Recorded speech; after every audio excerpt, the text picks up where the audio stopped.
You're welcome to Badagry. Thank you, sir. Abiodun Mobi is my name. Oh, I'm Damiriti. So you're welcome. Thank you, sir. Badagry. Badagry was founded 1425. That is when Badagry was established. And the slave trade, which is buying and selling of human beings, started in Badagry 15 centuries ago. The trade lasted for good 400 years before it was abolished. So 400 years here in Badagry before it was abolished. So at my right side here we have the grave of the chief control Badagry during the days of slave trade. His name Chief Sumbu Mobi. He died October 16, 1893. So during his own time, slavery stopped in Badagry 1886 after the trade lasted 400 years. But Chief Sumbu Mobi's father eventually participated in the days of slave trade. His one nickname Mobi by the white men. Mobi by the white men, because kola nut was called Obi in Yoruba. So whenever the white people came to buy slave, his own father always offered them that Oremi Oyibo, Emu Obije, means my white friends pick kola nut and eat. Why his own name is giving them for free? Yeah, for free, like as an entertainment. Entertaining them with kola. That Oremi Oyibo, Emu Obije. Why his own name is very difficult for the white people to pronounce. Let's say calling him Mobi. Okay. So that's where the name Mobi derived from. So when his father died, the one very year survived him. He took over after the death of his father. He had to work with the missionaries, and slavery stopped through in 1886. So at my left side here we have the original chains used on our forefather during the days of slave trade. And these chains that you are seeing here was brought here by the white men to here around 15 centuries ago, roughly 500 to 600 years now, this very chain that you are seeing here. And during the holding days, all this environment used as a slave corridor. Slave was brought from outside Badagry, from interland, like Oyo, Oshogbo, Abeokuta, Ibadan, Ondo, different places like that. So during the days of slave trade, we have two coasts. We have slave market in Calabar. The name of the market called Enyong Slave Market, established. Enyong Slave Market. It was established in the year 1810. In each market day in Enyong Market, 100 slaves were being sold in a day. Wow. So now here in Badagry, we have Vlekete Slave Market, established in the year 1502. So in each market day here in Badagry, 300 slaves were being sold in a day. 300 human beings were being sold in a day. That's why Badagry Slave Port, which is the waterfront there, happened to be the largest slave port in West Africa. So when a slave handed over to the white men, they have these chains around the neck. So late MKO Abiola, he was here around 1991. That is during the reparation campaign. That time Abiola is fighting for reparation and wants white people to compensate against we black and say sorry for slavery. But unfortunately, he died during the process. So any slave handed over to the white men, they have these chains around the neck like this. They lock it to padlock. Another person will have his own. Another person will be on the road. Come on, try it. Wow. This is massive. This is heavy. Fucking heavy. Jeez.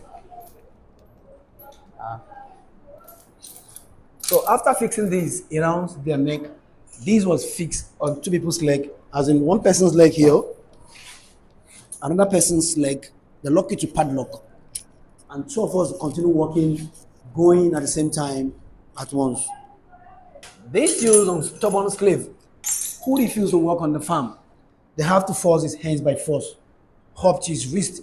They remove this screw it up. Why his two legs will be dangling? Punishment for the stubborn slave. This used on children to guide their babies not to disturb their parents while working on sugarcane plantation. They have to join 2 or 3 kids, hands together like this.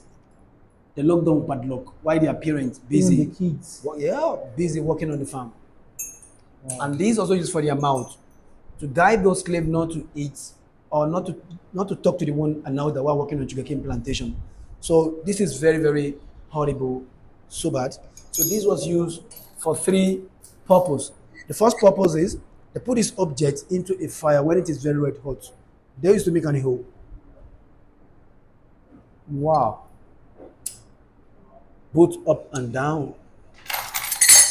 Then I'll fix this.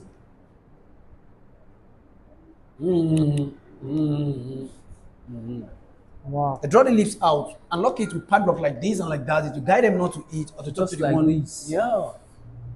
The second purpose of using these objects, slave has name. But those white people, they couldn't allow slave to bear their name. They bear their master's name. How did they do that? They have to put these objects into a fire when it is very red hot. They use this to write the name of the masters and their master's nationality at their body. Okay. So that when they get back to where they're taking them to, they can be able to identify them. We nowadays, guys now adopt it as fashion. That is tattoo for you. The third purpose of using this, any slave trying to run away or any slave rebel against the white, rule against the law, in captured, they have to put his leg on top of the fallen tree in the farm like this and then nail it down. Don't get that. Any slave trying to run away, in captured, they have to Okay. put his leg on top of the fallen tree in the farm and then nail it down. So if you watch a movie called The Root or 12 Years in Slavery, you will know what I'm talking about. Wow. This called cannon gun. The gun Cannon stands gun. as time, shot 3 times in a day. It's to called comment. cannon gun. This is called Cannon gun. The first shot of this cannon hearing in the morning signified that they were taking the slave down to the farm to work. Second one in the afternoon, they have been arrived from the farm down to where they normally kept them called the Brazilian slave barracoon. Why the third shot of this cannon signify a curfew means everybody in this category must remain indoor. Anybody caught after the third shooting, such person have to face the consequences, mainly sold out into slavery. Because during the holding days, all this environment used as a slave corridor. Slaves used to spend like 3 months within this environment before the white people shipped them away to the new world, to the places like Cuba, Jamaica, West Indies, Brazil, America, different places like that. Here we have the money spent in those days. Cowries, where you're in Yoruba, cowries in English. Cowries only recognized within ourselves in Africa as money. White people, they couldn't Wow. recognize cowries as money.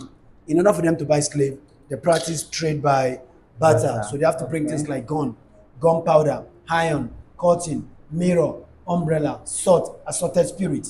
Unlike this bottle, a bottle of dry gin in exchange of 10 able men. 10 slaves. Yeah. It is written on it. 10 slaves. So, One bottle of one this. bottle of dry gin. 10 slaves. So this is the way the slave have their drinking water, called the slave drinking water bowl. So when the slave arrive from the farm, they fill with water, they tie their hands back, open their mouth, lock, and ask them to bend down, they drink like animals. In the process of drinking, they may push themselves, their head will hit this, blood will flow. They are still drinking.